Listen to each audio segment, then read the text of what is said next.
Same idea, okay? Do more challenges. And go. And go. And go. Go. Go. And go. And go. Okay, very nice. So anyway, it doesn't happen overnight. Repetition, repetition, repetition. The running speed improves, the footwork improves more. So we're going to pick up some of these balls and we're going to use the other ones.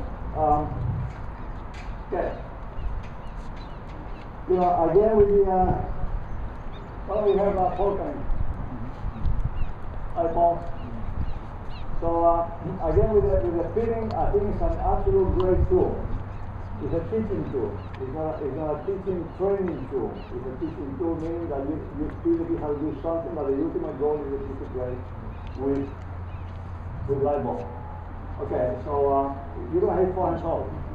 You're going to hit forehands only, you're not going to hit me, right? I'm going to be in front of you. Alright. So, forehands only, so an idea. I'm going to just see how he moves to the forehand. Big offensive. Okay, offensive. Go. Okay? So, for example, if what was a better way to get there? Maybe you guys are watching the speed or not. Let's see, maybe he wasn't thinking. Ready? Okay, same ball. Again. Okay, that's it. Okay. Once again, the whole idea is with the shuffling and the crossing over. From here, if he shuffles, it's going to take him longer than if he actually goes this way.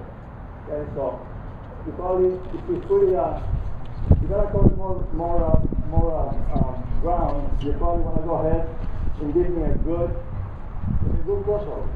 Ready? Like that. Good. Okay. Okay. And use more steps than you have to. Again. Good. Okay. You're ready. Again. Go. Okay. Okay. What will happen if you play a match and you hit the ball there? Yeah. The same shot that you hit. With the same power and everything. And you play me. You know what happened, don't you? The winner's down there. Okay, so you wanna make sure to start. You wanna start with the inside out first. Okay, and once you have me, you have me first, then you go the other way. So ready? Start with the inside out. You covered. Good. Not all the way. Good. Okay. Right there. Not all the way. You come your forehand. You wanna come to the middle. 3/4. Okay. Good. Okay. You covered. Now that's a pretty easy one. You can go either way. Okay. Alright. So basically, once again, pretty much all the moves that you see the players do, those are the moves that you can, with the hand feeding and racket feeding, those are the moves that you can do. How important do you think that move is in today's game? I mean, well, he has forehands and serves a lot. On the men's side, we do that pretty much anybody, they can hit a forehand, they're not going to hit a backhand. On the women's side, it's coming more and more also. I think the women are better and better athletes, so they are going to be playing a little more like men, you know, with a bigger serves and bigger forehand also. And the reason for that is that the way your body is positioned in your forehand, normally have more options. Alright, that's good. So, Paul, that's big? Alright, really big, give me the problem. Go, big. Okay, bigger than that. Go. And better, even bigger. You can go big. Okay, one more time. Go. Good, one more time. Good job, big. Good, and last one you can go to the right. Beautiful. I think you can go, you at least have another gear. Speed-wise. I said, I think you have another gear, speed-wise. What do you guys think? Don't worry if you miss. I want to see how much power you have. If you hit Paul, you're going to fly. But hit him big. Alright? There you go. Big shot. Big. Okay, a little better. Go. Racket. Okay, a little better. Go. Big again. Good. A little better. Go. Okay, give me some. Okay, last one for a big shot. Go. Good ball. That's obviously it's a great drill just to develop a big forehand. You do that with feeling. Can we change? We have Paul, come in. Okay, get that before you start hitting. Good. Again. Go around. Good job. Again for 1,000. 2,000.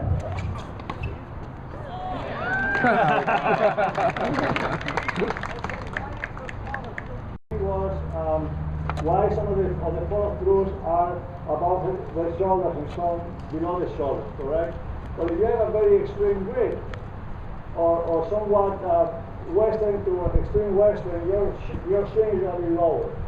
And if you look at Roger or Birdie, one of those guys, the swings become a little more linear because of the grip.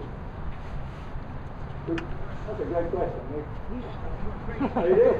That's a great question. I don't think of those things. That's the problem. No. All right. Okay, so once again, you can do this drill. I mean, I don't play on much now because my knees are not that young. But this is a drill that you can do hitting with the player. The more you hit with your feet, the better. Okay? You can do this drill also where, okay, somebody, let's see if I can handle a couple of shots. Anybody, ball, anybody.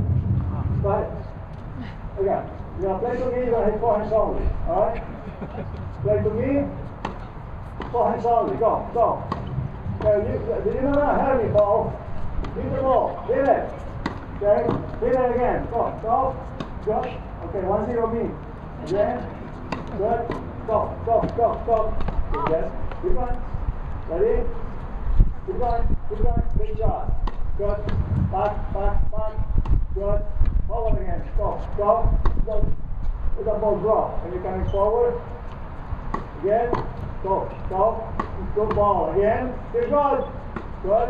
That one. All the way up. Go, go. We can see. Good job, Mark. We can see how in the last shot he was forced to do what? To cross his fence because he was coming forward in the lower slope. So normally, come on, Andre. I know you're thinking. I'm not afraid of you. Alright. And normally you can do that from both sides. I like to do it more from this side because normally that's what I have more fun than the magic from that side. Alright, Andre, this shot, you go. That ball is dropping. Okay? Look what it is. Go get it. Go get it. There you go. Hit it bigger. Ready? Okay. Big shot. Good. Again. Come on. Come on. Come on. Come on, Andre. Good. Come on, Andre. Big one. Big. Again. Careful. Good. Big one. Big one. Again. Get back a little bit. Top of the bounce, Andre. That wasn't top of the bounce, wasn't it? What was that? Now, when the ball goes like that, and if you think, when you hit the contact point, obviously, you're big here. So you got plenty of time to adjust it to the bounce. That makes sense or not? Now, if I go like that, and if you get caught, then you will have to pick it up the bounce. But if you have time, so a high ball doesn't mean you go back, you just go back until the ball is in your strike zone. Let's see it. So that's a high ball. Okay. That's too far back unless you want to play high. Right? So if you want to play high, you're going to let the ball come down and then get under. But normally, don't go back so much. Right there, boom. Still. You can lean on it, win, and that's the one. Okay? Again, that's the one. There you go. Again. Okay. Well, you can see, look at his core position. His core position, he's a short in top of the baseline. If you overheat the 2 lines before, you're going to be perfect on the rest. It's maybe not sure how better, being a pretty poor shot. Alright, good job. Alright guys, don't go. Alright, you can hit the ball, don't do like this boy. This one, there. There again, stop. Okay, that. Again, stop. Okay, again.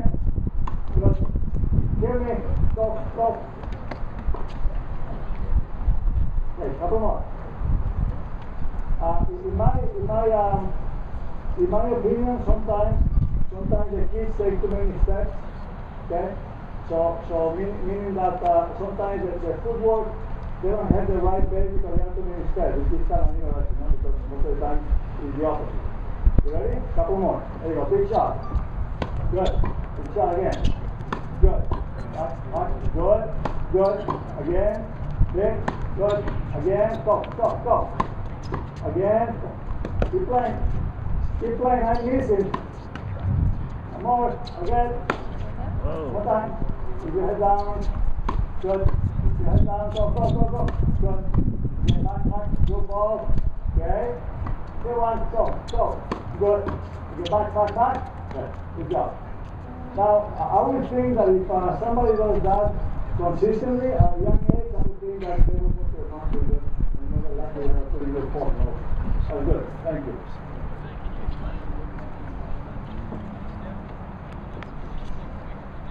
Yeah, for example, if I have to get to this line here, and I'm here, well, I'm going to go like this. I'm perfectly balanced with one step, right? So, if I take too many steps, more than likely I'm going to get there with my feet too close and not in my face. So that's what and I sometimes I get the feeling that they do use too many steps to do that. Okay, we're going to start hitting some balls, Paul. We're going to do one last drill. Which is I like that drill because when you learn how to play on a hard court, that is pretty fast. The speed of the ball helps you a lot. The ball comes fast. You don't have to get set up too much. And one thing that we see our kids having problems often. Sometimes they play a lot better when the ball comes fast and the ball comes flowing away from them. So this is a good drill. Come on, Michaela. Ready? I'm going to feed you 12 balls. So it's a pretty physical drill. I'm going to feed you pretty slow but away from you. But when you get set and produce a shot, a pretty good shot. Okay, you ready? Okay, we'll start from that side. That's one. Stop. Good. Again. Okay, again. Get set. Okay. Will you go down the line with that? No? I wouldn't need it. But, okay. Once again, get your base and you do your shot. You get your base, boom. Get your base, get your time. Okay? Take your time, Michaela. Big one. Okay. Take your time, Michaela. Okay. Take your time. Go. That's a good ball. So you're looking for them actually to get there because sometimes the kids will react fast to what? To a fast ball. And slow to a slow ball. Okay? And you gotta react fast if you can for ball. Very nice. Go ahead, Paul. Good job. Big shot. Ready?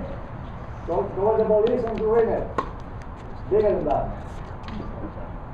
You never stop running if you hit a shot like that, okay? You got plenty of time, bigger, good base, good. Again, get, good. Again. Okay, again. Go, big. Okay. Two more. Very nice. Go. Okay, very nice. Once again, it's a tough physical drill. If you can generate pace doing this drill, more than likely you generate pace already. Alright, now we pick up this box and we do some light ball drills for the kids. We're going to try to do some volleys, but do some light volleys that we see. Alright. 30 minutes only, really. Okay. If you have any more questions, we'll address them before we pick up the box. If somebody has okay. Very nice. Okay, you get a point from there. Remember, only one at a time. Good ball. Okay, hit it. Good. Okay. We can see how difficult it is to do this with big balls, and these are pretty dead because of the speed of the court. So, okay. Keep playing, Nicola. Go. Okay. Control on it. Again. Good ball. Okay. Hit it. Good ball. Go. Save it. Again. Okay. One more time. Again, that's a good ball. Easy. Okay. Now let's imagine you play somebody and you know she's gonna miss after 4 balls. Okay? So if you can get 4 balls, he misses. Let's see it. 1. Okay. 2. Okay. Okay. Again. Good. Again. Okay. Good. Okay, back. Good job. Go, Michaela. Very nice. Okay. Good job. Go. Okay. Very nice. Okay, so once again, if the drill becomes dysfunctional, which they do often, then we got to try to put a condition on it to try to get the kids. Once again, if you play somebody and you know she's gonna miss after 4 or 5, you play your speed, no? Okay, no. Okay, so now we're going to do a different drill. Get the boys in.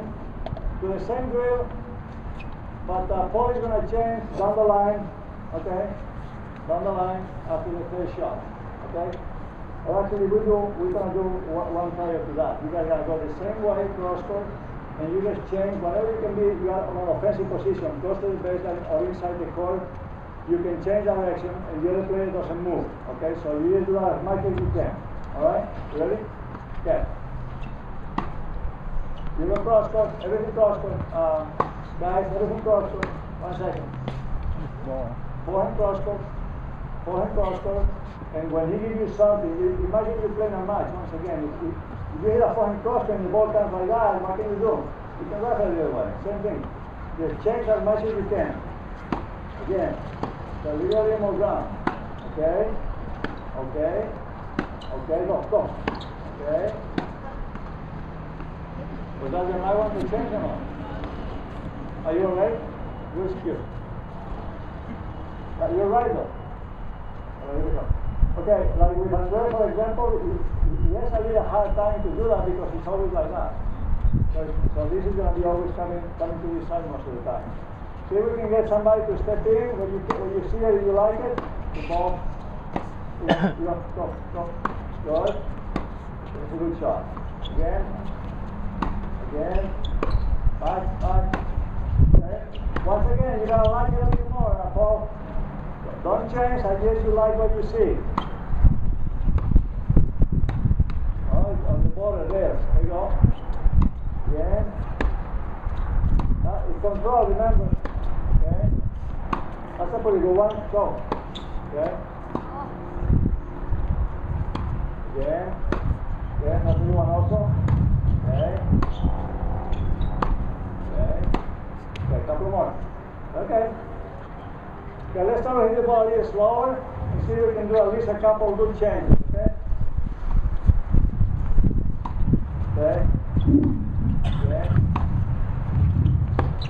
Okay, you're a bit more alert. Again. The ball. That's a good one. Go. Okay. That's normally how a point will develop, you know. If you hit a good forehand cross court, that's the most simple balance of the sport. You go cross court, then you have two options depending how the ball comes to be offensive. One is if they reply cross court again and they don't penetrate, then you can change direction and let them run. Or if they try to change direction and it doesn't penetrate either, you cut that diagonal and make them run also with your backhand. So that's how the cross court, a pretty simple cross court. Right? Okay. You have more room. No misses on that, at least 5 balls. Okay. There you go. One more. Okay. You have more room. Stop. Okay. Good. Okay. Beautiful. Okay. So we got the girls again. 1. Okay, that's 2. Change it now. Change it. Go.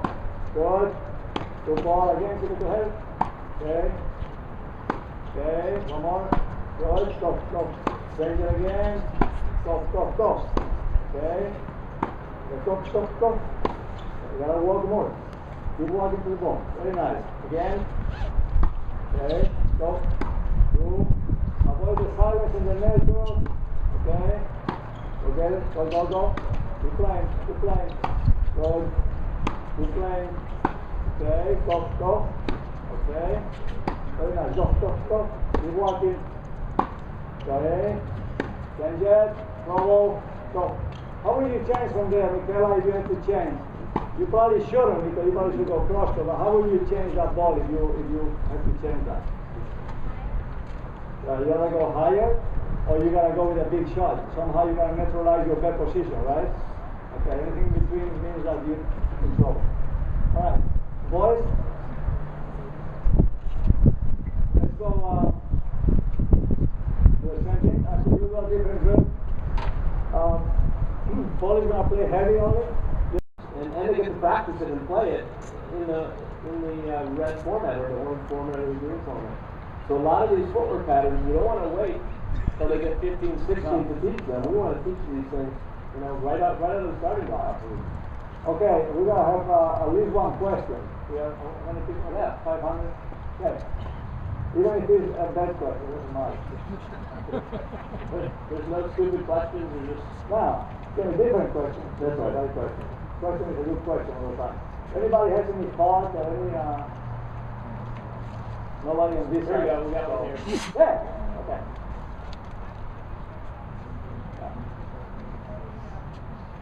Fine.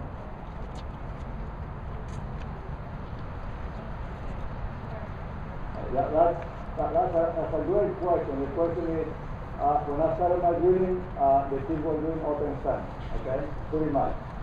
Well, obviously, it's a great question because at one point, the ball is in front of you, and it's a little bit low, and you have some momentum going forward. We see that a lot also. We see the kids get there, get like this, and then they can go anywhere. So, once again, a great question. That's the good thing about asking questions, because I like to learn something, from everybody. So, great question. Normally, the way I was feeding the ball, they couldn't go with their left leg because they were always going sideways. So they have to go this way. The ball is in front of you. We're gonna do only the right ball drills, or actually I can feed something like that. And great question. And that's the reason. The reason is because they were going sideways. And I think it's interpretation also. Obviously it's a good question, but I don't think they were actually open where they were wide open. I think they were more of a semi-open stance versus an open stance. Right. So I think that in terms of, just for terminology, we're thinking square stance, right? We're thinking semi-open, and then we're thinking open, just for terminology. The open stance is a stance that is widely abused in our kids in general. So it's something that you have to pay attention. When the ball is in front of you, semi-open, it allows you to see going forward. A totally open stance, actually people have it open stance because it saves time, because you have time to go like that, so you get your leg here. As long as you can get your semi-open and sometimes close,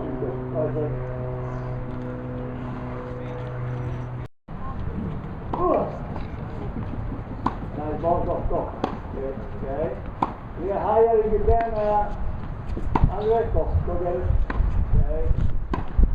Okay. Yeah, higher. Good. Okay. Again. Just step into it if you can, Andres. When you have to hit, when it comes high. Okay. Good ball. Okay. Go. Now come on. That's too linear, a little higher. More heavy, like that. Okay, go get it. Yeah. If you guys, Andre hit the ball really well.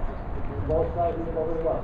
But if you can see, his position is pretty much the same all the time. There is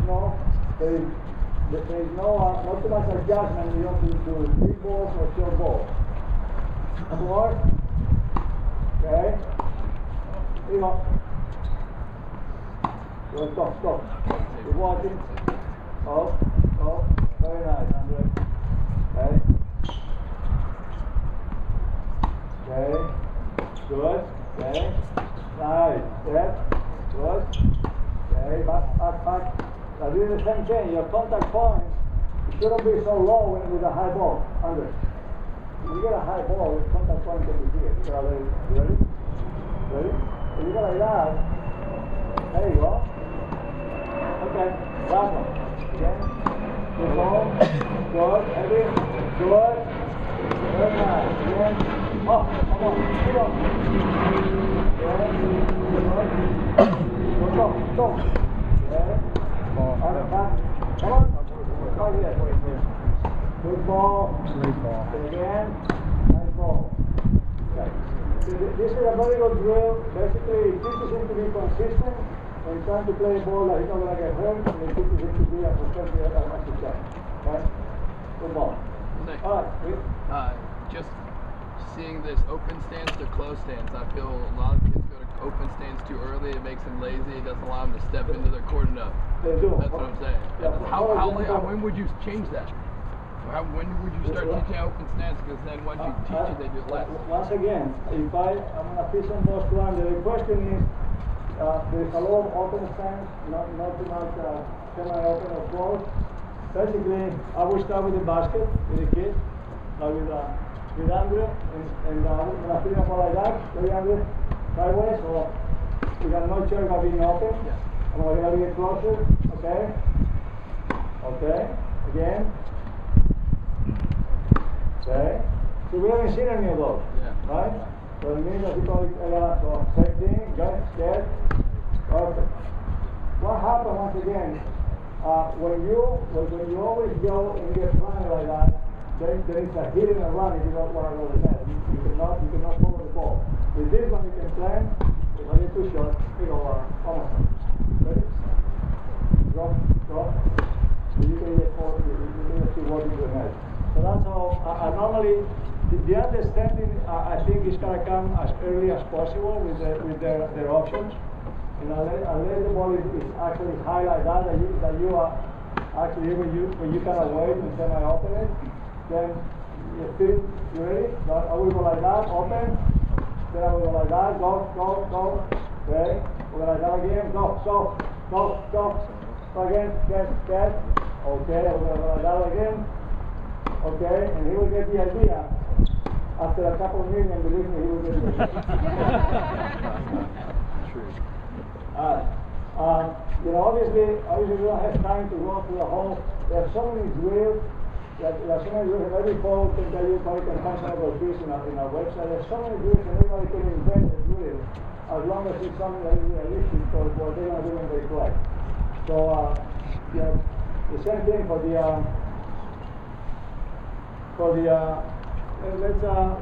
let's have yeah. But for example, let's say back and slide. You just go back and slide it. That's it. Back and slide. Back and slide. Yeah. Alright, again. Alright. Again. Very nice. Again. Alright. Try not to follow through so much. Okay, with your shoulder down a little more. With your shoulder. Good. Okay, so you got a pretty good back and slide, so we're going to challenge it a little more. We're going to make it a little more against the play, so we're going to hit 6 balls. Ready? You're going to hit a 4 in the back and slide, defending yourself. Ready? Go. Okay, don't open up too much, and the ball is going to float. Hold it with your shoulder. Get it? Come on, here we go. Come on. Go. Save it! Come on. Remember, when that shot is made by your legs, okay, you got to grab the ground there and stay strong with your shoulder, okay? You can save that easy, okay? You'll go. Ready? Okay. Let's save it. Save all of them. You got to save it. There you go. To save. Again. Save it. Okay, almost. Go. Got one for a million. Go, save it. Oh, okay. You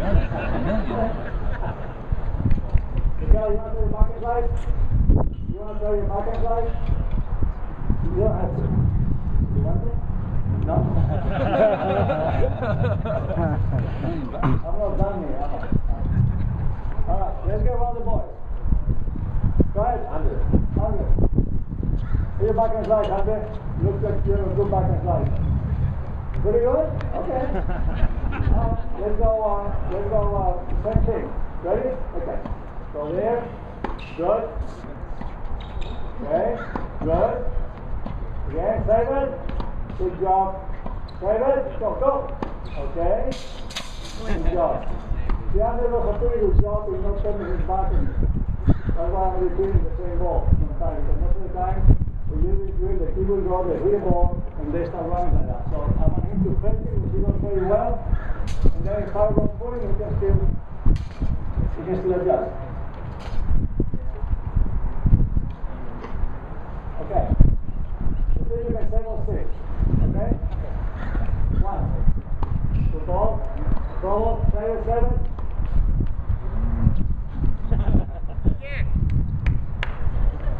We got all day, my flight is up to 9 o'clock tonight. So, ready? Okay, save them all. You're going to save it. The aim is to save it. There you go. Good job. Again. Go. Good. Save it. Beautiful. Again. Pass and back. Save it. Go on there. Yeah, take it out. Yeah.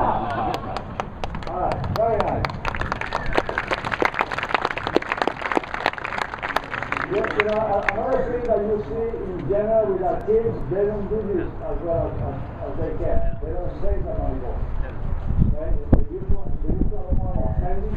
standing part. Obviously, I'll tell you guys a quick story. When I was working with normally like to ask the players that I work with, I always like to ask them what makes you play well. You know what? When you play well, what makes you play well? What? Somebody said, when I play very well, or somebody said, I might forehand big, or whatever it is. I went with Roger, and I asked him the same question. And he said, well, when I defend well, I play well. Because I was very nervous. So once again, if in men's training especially, if you cannot defend, you're in trouble because you're not going to be in the offense all the time. Okay? We have a couple more. 1 minute? Okay. The 5 minutes. Do you guys have any other questions or comments? Yeah. How are you incorporating more than 2 players in these drills so everyone can engage? Well, obviously, if the higher the level of the player, the less players on the court, that would be the answer. More than likely, if I have enough balls, I can probably have 3 kids there, feed them, and at this level, they won't be spending much hitting balls, and everything is pretty focused on movement. So that's our play. So my answer to the question, I would say the higher the players, the less players. Absolutely. I mean, you can do it once again. As long as you're mimicking what the people do, you can have them. They can actually play that ball also. I mean, they can feed one forehand, they don't play the ball. The next ball, then you can see how they defend or not. How long do you like to do a gift drill? You said you like to have them do forehand crosscourt for half an hour. Right. But like the hand fed drills, 2 minutes, 3 minutes? Yeah, the question is, how long do I like to do the drills? I like to do the drills until I'm happy with the way they do it. So the message is going to be saying that we're not going to have another this unless we do right over here. So normally I can say with the drill, the hand feeding, once again, I don't do too much hand feeding with players when they are good enough. But normally with the, I like to do a lot of, once again, I think this is a game of movement. You got to be able to move to play. So most of the work when the kids know how to play is to move and what they do with the ball when they get there, when they hit it. That's the two things I would focus more. And I would say with the clusters, and really with everybody. No whip, but using a value that, I mean, just go. So you do it with the kids. If they're focused, they normally, unless, like for example, sometimes you can kind of lose them a little bit because hit the ball too hard. You cannot totally manage that, but I'll do it. I mean, I'm not going to get the idea, but I'm not going to stop until I'm happy with it. Anybody else? Yes, sir. So do you only use the green dot today because of the speed of the court? Yes. Is there a time at this level that you've ever used it for the speed of the court? No, Best level player? that's a good question. The question is, we're using that green ball. If it was only for because of the speed of the court, if I would use that in some other instances, I would. I would because it's a great tool to have the kids. Somebody doesn't hit the ball big enough. You know, they have to generate a lot more speed. So I think in the old days in Sweden they have those freedom balls. So you can with a dead ball, you're going to have to swing a lot bigger. So your swing is going to develop into a more offensive. So I would.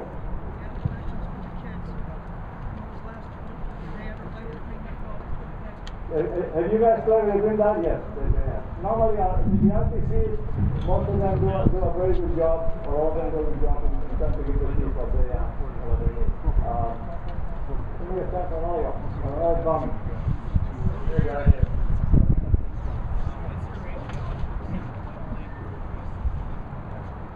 Once again, depending on the question is, what is the ratio between point play and drilling? Normally, if I have a group of players that are good, good players already, we bring them on for a couple of hours, we play sets every afternoon. Now, as the level goes down, there's going to be more pitching. I think the kids should play matches pretty much or at least 25 or point play every day.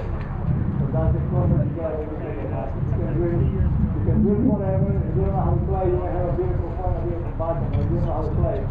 So I would say, let's say if I'm working with these 4 kids, there are some areas that I would like to put some attention to. On a private time, so maybe everybody will play the same amount. Maybe somebody will play 5 times a week, and I will play 3 times a week because I want to work on that pattern slice more, or I want to work on the footwork or the footwork or whatever. So that's the question. They're going to be a technique and the more they play the better.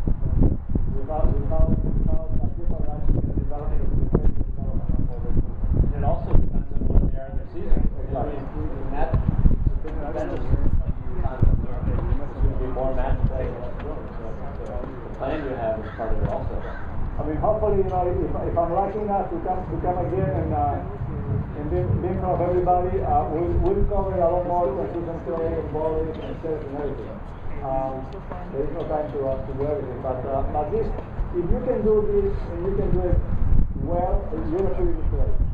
If you can go and go cross and change direction when it's appropriate, and be able to defend yourself and reach the ball or the bounce properly, that's the beginning of being a good player. All the question on this side. Except me. To make sure that you work on the volleys compared to ground strokes. That's a good question, actually. And actually, I would like to hear some of your thoughts also. What is the ratio worldwide between ground strokes and volleys? Volleys and serves, per se. Well, anybody has any thoughts? 70 here, 30 there. This is our feeling is, I think it's important for the kids when they're young to grow up with the right grip for the volley. So as long as the kids have a good understanding how to hit a volley, in today's game is played probably 70-80% from the back. So once the kids have that base, we do put more importance, spend more time, probably 70-30, or depending sometimes 80-20. We serve also quite a bit, but we get a big serve and a good point. I would say 70-30, 80, but understanding that the kids have a pretty good understanding of how the mechanics work on the volley. It does. It just seems like, the ratio is always, they're just coming to the net to block off the volley pretty easy. So it seems, they're making 8 out of 8, 8 out of 10. So, they're not really having difficult volleys coming in. Yeah.